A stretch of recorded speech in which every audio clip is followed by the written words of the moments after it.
Bharatiya Janata party బలపరుస్తున్నటువంటి ఈ అభ్యర్థులకు ఓటేసి గెలిపించాల్సిందిగా మీ ద్వారా విజ్ఞప్తి చేస్తూ మంచి వాతావరణం ఉంది. ఎక్కడైనా ఉద్యోగ ఉపాధ్యాయ వర్గాలు కానీ గ్రాడ్యుయేట్స్ కానీ మేధావి వర్గం అంతా కూడా ఎట్టి బస్సులో భారతీయ జనతా పార్టీ అభ్యర్థులను గెలిపిస్తామని చెప్పి ఒక ఆలోచనతో ఉన్నారు. కాబట్టి భారతీయ జనతా పార్టీ 3 స్థానాల్లో కూడా గెలవబోతున్నది. ప్రజల ఆశీర్వాదంతో కార్యకర్తలు కష్టపడి పనిచేస్తున్నారు. కాబట్టి తప్పకుండా 3 ఎమ్మెల్సీలో మేము భారీ మెజార్టీతో మొదటి ప్రాధాన్యత ఓటుతోనే గెలవబోతున్నాం. మేము అటువంటి వాతావరణం ఉంది. కాబట్టి ఎక్కడ వెనుకడి చేయకుండా ప్రచారాన్ని మేము ముమ్మరం చేస్తున్నాం. ఎందుకంటే ఈ తెలంగాణ రాష్ట్రంలో అతి తక్కువ సమయంలో ప్రజా వ్యతిరేకత చూరగొన్న పార్టీ కాంగ్రెస్ పార్టీ. ఈ ఎన్నికల్లో కూడా ఉద్యోగ ఉపాధ్యాయ వర్గాలు కానీ నిరుద్యోగ యువత కానీ ప్రతి ఒక్కరు కూడా కాంగ్రెస్ పార్టీకి గుణపాఠం చెప్పాలంటే ప్రత్యామ్నాయం భారతీయ జనతా పార్టీ. కాబట్టి భారతీయ జనతా పార్టీకి ఓటేసి గెలిపిస్తామని చెప్పి ఒక నిర్ణయానికి ఆల్రెడీ వచ్చారు. ఎందుకంటే బీఆర్ఎస్ పార్టీ పోటీ చేద్దామంటే అభ్యర్థులు కరువయ్యారు. కాంగ్రెస్ పార్టీకి టీచర్స్ ఎమ్మెల్సీలో అభ్యర్థి కరువయ్యాడు. దేశంలో అధికార పార్టీకి అభ్యర్థులు కరువైనంటే ఓన్లీ తెలంగాణ రాష్ట్రంలో మొట్టమొదటిసారి. బీఆర్ఎస్ పార్టీ నుంచి కాంగ్రెస్ పార్టీ నుంచి పోటీ చేద్దామంటే అభ్యర్థులు కరువే పరిస్థితి వచ్చింది. అభ్యర్థులే లేని పార్టీలు వాళ్ళ ఎన్నికల్లో ఓటేమని కోరుతున్నాయి. వాళ్ళు ప్రజా వ్యతిరేకత ఉందన్న విషయాన్ని తెలుసుకునే ఇలా కాంగ్రెస్ పార్టీ నుంచి పోటీ చేయడానికి బీఆర్ఎస్ పార్టీ నుంచి పోటీ చేయడానికి ఎవరు ముందుకు రాకపోవడాన్ని మనం గమనించాల్సిన అవసరం ఉండేది. ఎందుకంటే అన్ని వర్గాలు కూడా కాంగ్రెస్ పార్టీ మీద ఆగ్రహంతో ఉన్నాయి, నిరాశతో ఉన్నాయి.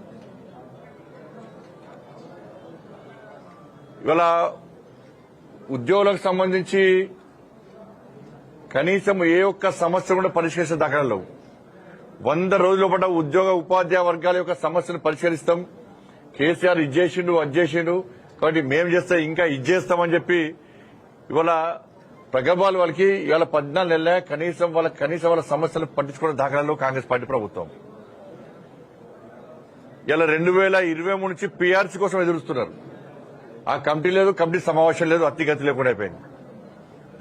కేంద్ర ప్రభుత్వము యథావిధిగా డిఎల్ ఇస్తున్నది. దాంతోపాటు సమానంగా రాష్ట్ర ప్రభుత్వం ఇవ్వాల్సిన డిఎల్ ఇవ్వకపోవడం వల్ల ఇప్పటికీ 5 డిఎల్ ఇవ్వాలి. 5 డిఎల్ లేవు.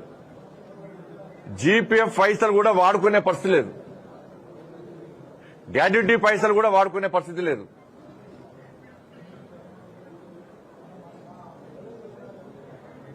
ఇవాళ పదవీ విరమణ పొందినటువంటి ఉద్యోగులు ఉపాధ్యాయులు ఎవరుతున్నారో వాళ్ళు చెప్పులరిగే విధంగా ఇవాళ సెక్రటరీ చుట్టూ తిరిగే పరిస్థితి వచ్చింది. వాళ్ళం కూడా 15% కమిషన్ అడుగుతున్నారు. ఇవాళ కనీసం రిటైర్ అయిన తర్వాత పైసలతో పిల్లల పెళ్లి చేయొచ్చు, పిల్లలకు వ్యాపార పరంగా వాళ్ళ సెటిల్మెంట్ చేయొచ్చు వాళ్ళకు అని చెప్పి ఎదురుచ్చే సమయంలో ఇలా పెళ్లిలను కూడా వాయిదా వేసుకునే పరిస్థితి వచ్చింది కాంగ్రెస్ పార్టీ ప్రభుత్వం వల్ల. ఇలా కేసీఆర్ ఏం చేసిండు, 59 నుంచి అప్పుడు పదవి విరమణ పొందితే పైసలు ఇవ్వాల్సి వస్తుంది, ఆ పైసలు లేవు అని చెప్పి భావించి ఏం చేసిండు, 59 నుంచి వయో పరిమితి ఏం చేసిండు, దాన్ని 61 చేసిండు. 58 నుంచి 61 చేసిండు. 61 ఏమైంది, గత ఏడాది 8,000 మంది రిటైర్ అయిపోయారు. మళ్ళా ఈ ఏడాది 10,000 మంది రిటైర్ కావడానికి సిద్ధంగా ఉన్నారు. వీళ్లకు 11,000 కోట్ల రూపాయలు ఇవాళ చెల్లించాల్సి ఉంది. వాళ్ళ కాంగ్రెస్ పార్టీ ఏం చేస్తుంది, మళ్ళా ఎన్నికల తర్వాత 61 నుంచి 65 చేసే ప్రయత్నం చేస్తున్నది. అంటే ఇక నిరుద్యోగులకు ఉద్యోగాలు రావిగా, ఉద్యోగాల కోసం ఎదురు చూసే పరిస్థితి లేదు. 61 నుంచి 65 చేయాలని కాంగ్రెస్ పార్టీ చేస్తున్నది. 11,000 కోట్ల రూపాయలు చెల్లించడానికి పైసలు లేవు. కాబట్టి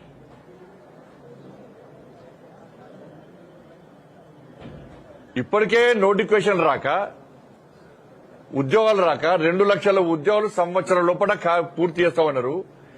కేవలం 25,000 ఉద్యోగాలకు నోటిఫికేషన్ ఇచ్చి 56,000 ఉద్యోగాలు మేము నియమించామని చెప్పి ఇవాళ కాంగ్రెస్ పార్టీ చెప్తున్నది.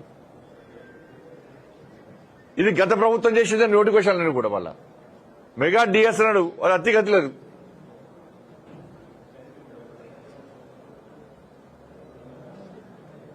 వాళ్ళు నిరుద్యోగ భృతి ఇస్తున్నాడు.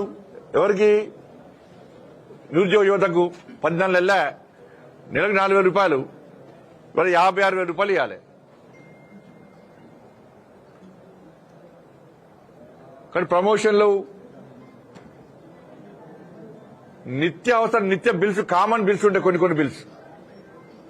ఈ బిల్స్ పేమెంట్ చేయడానికి ప్రతి నెల 1,000 కోట్ల రూపాయలు అవసరం ఉంటాయి తెలంగాణ రాష్ట్ర వ్యాప్తంగా. ఈ 1,000 కోట్లు ఇవ్వకుండా కేవలం పరిమితి విధించి సీలింగ్ పెట్టి కేవలం 300 కోట్లు మాత్రమే రిలీజ్ చేసే విధంగా ఇలా పరిమితి విధించింది వాళ్ళ.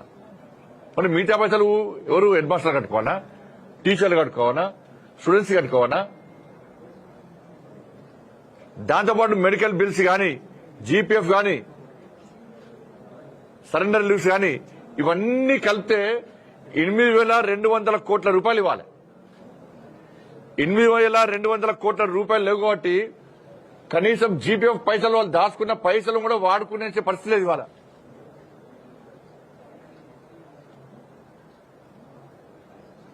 కానీ ఇంత దగా, ఇంత మోసం చేస్తూ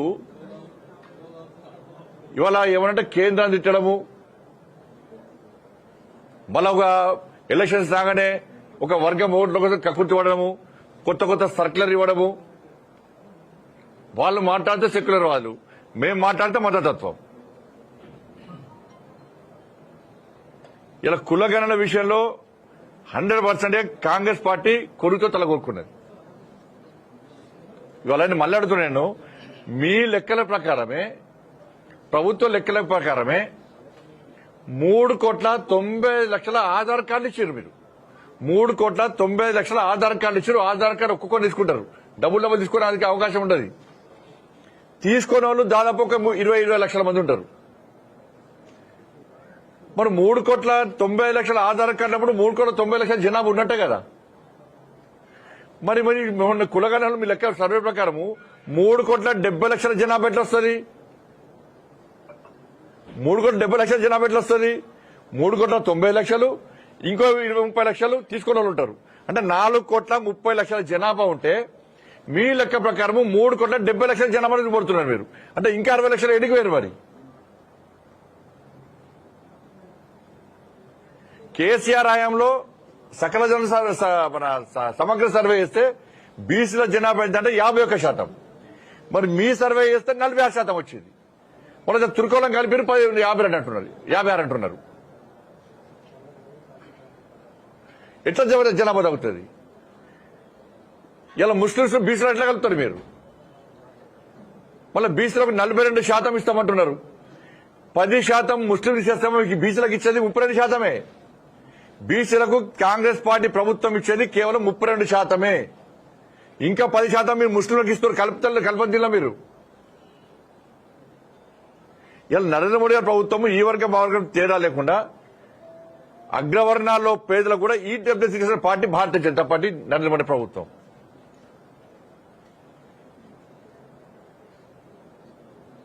కాబట్టి ఇది మార్చద్దు, ముస్లిం కలపొద్దు అంటే దాన్ని మొత్తం అంటున్నారు. కేంద్ర ప్రభుత్వం దగ్గర ధర్నా ఇస్తాడు. ఏం ధర్నా ఇస్తారు మీరు? వాళ్ళు దగా చేసింది, మోసం చేసింది కాంగ్రెస్ పార్టీ. మీరు ఢిల్లీలో పోయి ధర్నా అయ్యారంటే ఏఐసీసీ భవన్ దగ్గర ధర్నా అయ్యేది, జనపద్ 10 జనపద దగ్గర ధర్నా అయ్యేది, ఇప్పుడు గాంధీ భవన్ దగ్గర ధర్నా అయ్యేది. మేము క్లియర్ కట్గా చెప్తున్నాం. మేము 10% ముస్లింలు కలిపి కేంద్రానికి బిల్లు పంపితే అది తిరిగి వాపసు వస్తుంది. దీనిలో ఏం నిర్మోహమాటంగా చెప్తున్నాం, ఏ మొహమాటం లేదు. మాకు జిల్లా నిర్మోహమాటంగా క్లియర్ గా చెప్తున్నాం. మేము దానికి ఒప్పుకునే ప్రసక్తి లేదు. మీరు 10% ముస్లిం తీసేసి 42% కేవలం బీసీలకు ఇస్తే ఇవాళ దాన్ని ఆమోదించడానికి మేము కలిసి ప్రయత్నం చేస్తాం. ఆమోదించే విధంగా కేంద్ర ప్రభుత్వం ఒప్పిస్తాం మేము. అది కాకుండా 10% ముస్లింలు కలిపితే మాత్రం ఒప్పుకునే ప్రసక్తి లేదు. ఇది ఏంటంటే 6 గ్యారెంటీలు ప్రజల దృష్టి మళ్లించడానికి అంత ప్లాన్. 2,500 రూపాయలు మహిళలకు ఇస్తున్నారు, అది పోయింది. 4,000 రూపాయలు ఆసరా పెన్షన్ ఇస్తున్నారు, అది పోయింది. తులం గోల్డ్ ఇస్తున్నారు, అది ఇవ్వలేదు. 18 సంవత్సరాల దాటిన యువతులకు స్కూటీ కొనిస్తున్నారు, అది పోయింది. రైతు భరోసా ఇస్తున్నారు, 20 లక్షల మందికి ఇచ్చిర్రు. 20 లక్షల మందికి మొన్న పార్లమెంట్ ఎన్నికల సందర్భంగా ఇదే ముఖ్యమంత్రి గారు చెప్పారు, 15 ఆగస్టుకు ఇంకా 20 లక్షల మందికి ఇస్తున్నారు, ఒక్కరికి ఇవ్వలే. రైతు కూలీలకు 12,000 రూపాయలు ఇస్తున్నారు, అది పోయింది. ఇల్లు కట్టుకోవడానికి 5 లక్షల రూపాయలు ఇస్తున్నారు, అది పోయింది. విద్యార్థి భరోసా కార్డు ఇస్తున్నారు, అది ఇవ్వలేదు 5 లక్షల రూపాయలు. 4,000 రూపాయలు ఆసరా పెన్షన్ అన్నారు, అది ఇస్తలేరు. ఇంకా ఫీజు రియంబర్స్మెంట్ ఇస్తలేరు. 7,500 కోట్ల రూపాయలు ఫీజు రియంబర్స్మెంట్ ఇవ్వకపోతే ఇవాళ యాజమాన్యాలు పాఠశాల నడపలేని పరిస్థితి, ఇండ్ల కిరాయిలు కట్టలేని పరిస్థితి, బిచ్చబతికి అయిపోయింది. వాళ్ళది అడుక్కునే పరిస్థితి వచ్చింది. అప్పులపాలయ్యారు. బ్యాంక్ వాళ్ళు లోన్ల కోసం తిరుగుతున్నారు యాజమాన్యాల దగ్గరికి. వీళ్ళు కట్టలేని పరిస్థితుల్లో అయోమయంలో ఉన్నారు. విద్యార్థులకు సర్టిఫికేట్ ఇవ్వకుంటే వాళ్ళు బాధపడుతున్నారు. ఫీజు రియంబర్స్మెంట్ ఇవ్వండి ఇన్స్టాల్మెంట్కి ఇస్తా అన్నారు, అది కూడా లేదు. ఇప్పుడు మళ్ళీ ఏమంటున్నారు, మీరు అందరు కలిసి రండి, ఒక యూనియన్ గా తయారు కాండి, తయారై బయట చెప్పకుండా 15% కమిషన్ ఇస్తే మేము బిల్ ఇస్తామంటున్నారు. ఫీజు రియంబర్స్మెంట్ కూడా 15% కమిషన్ ఇస్తే ఇస్తామంటున్నారు. లేకుంటే 15% కమిషన్ ఇవ్వకుంటే ఇన్స్టాల్మెంట్లకు ఇస్తామంటారు, అది ఇస్తారయ్యా గ్యారెంటీ లేదు. ఆరోగ్యశ్రీ పైసలు లేవు. ఇక రాబోయే రోజుల్లో జీతాలు ఇచ్చే పరిస్థితి కూడా లేదు. కాబట్టి ఇవి అన్నిటికీ పరిష్కారం శాసన మండలిలో కొట్లాడే పార్టీ కావాలి. ఇలా కొట్లాడింది భారతీయ జనతా పార్టీ. అందుకే ఎన్నికలు నమ్మక ద్రోహానికి పోరాటాలకు మధ్య జరుగుతున్న ఎన్నికలు. ఈ ప్రభుత్వం దోసుకోవడమే పనిగా పెట్టుకున్నది. ఇవాళ మళ్ళా నిన్న కొత్త దుకాణం తెరిచారు ఇవాళ ఎల్ఆర్ఎస్ పేరుతోని. ఎల్ఆర్ఎస్ అట మార్చి 31 వరకు ఎల్ఆర్ఎస్ కు అవకాశం ఇస్తారట.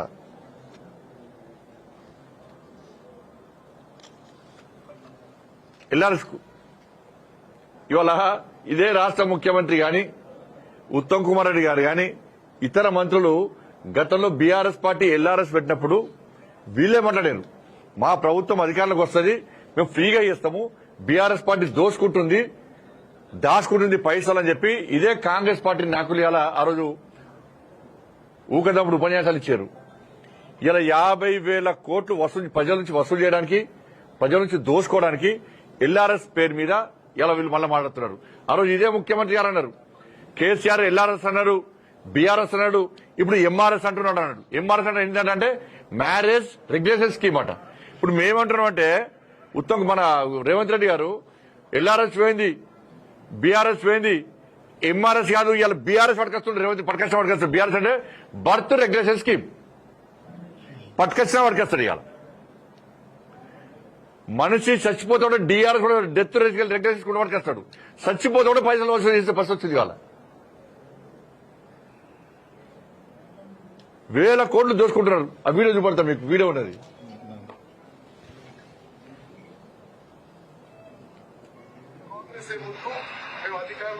ఇగో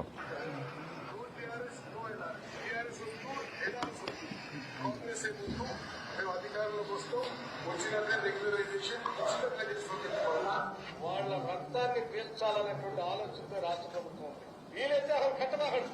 ఇప్పటికిప్పుడుగా మీరు తీసుకొచ్చిన అప్పులన్నింటినీ కట్టడానికి ఆ అప్పుల భారం ఈ రోజు ప్రజల మీద వేస్తా ఉన్నారు. ఈ రకంగా ఎల్ఆర్ఎస్ పేరుతోటి కొత్త మళ్ళా అంటే దోచుకోవడానికి, దాచుకోవడానికి, ప్రజల దగ్గర చిల్లికి అవ్వలేకుండా చేయడానికి ఇదొక నాటకం. టీఆర్ఎస్ అయిపోయింది, ఎల్ఆర్ఎస్ అయిపోయింది, ఎంఆర్ఎస్ తెస్తాడట.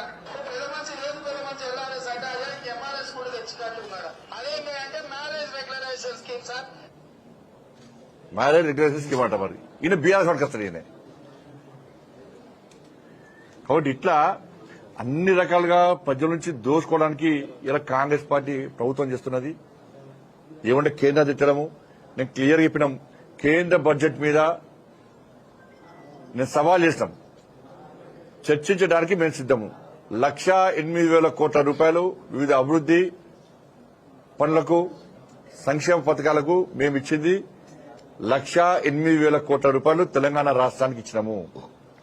నేను మళ్ళా కాంగ్రెస్ పార్టీ చెప్తున్నా, మీరు ఏ గ్రామానికి ఎంత ఇచ్చారు, ఏ మండలానికి ఎంత ఇచ్చారు, ఏ జిల్లాకి ఎంత ఇచ్చారు, కేంద్ర ప్రభుత్వం ఏమిచ్చింది, మీరేమిచ్చారు, దాని మీద చర్చించడానికి మేము సిద్దము.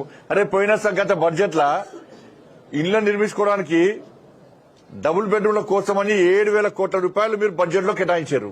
ఒక్క పైసా ఖర్చు పెట్టలే మీరు. ఒక్కరికి ఇల్లు ఇయ్యలే. ఇవాళ మీరు సవాలు ఇస్తే సవాలు సిద్ధం లేరు మీరు. మళ్ళీ కేంద్రాన్ని తిడతారు వాళ్ళ. కాబట్టి ఎన్నికలు నమ్మక ద్రోహానికి పోరాటాలకు జరుగుతున్న ఎన్నికలు, వంచనకు ధర్మ రక్షణకు జరుగుతున్న ఎన్నికలు. కాబట్టి మేధావి వర్గం అంతా కూడా ఆలోచించండి. ఉద్యోగ ఉపాధ్యాయులు ఆలోచించాలి. 317 జీవో విషయంలో కానీ, మీ పీఆర్సీ విషయంలో కానీ, మీ డిఎల్ విషయంలో కానీ కొట్లాడింది భారతీయ జనతా పార్టీ. లాఠీ చార్జీలో దెబ్బతిన్నది భారతీయ జనతా పార్టీ. జైళ్లకు పోయింది భారతీయ జనతా పార్టీ. కానీ మీకోసం కొట్లాడి జైలుకు పోయినటువంటి భారతీయ జనతా పార్టీ కార్యకర్తలకు భరోసా, ఒక విశ్వాసం నింపాలంటే, ఇంకా మీకోసం కొట్లాడని చెప్పి ఒక ఆలోచన రావాలంటే, కొట్లాడే పార్టీకి, కొట్లాడిన పార్టీకి, భారతీయ జనతా పార్టీ అభ్యర్థులకు మీరు ఓటేసి గెలిపించాల్సిందిగా మీ అందరికీ విజ్ఞప్తి చేస్తూ, మీరు భారీ మెజార్టీతో గెలిపేయండి. మీకోసం, మీ సమస్యల పరిష్కారం కోసం ఉద్యమం మేం చేయడానికి సిద్ధంగా ఉన్నాం. తప్పకుండా మీరు అందరూ సహకరిస్తారని చెప్పి మేము ఆశిస్తున్నాం.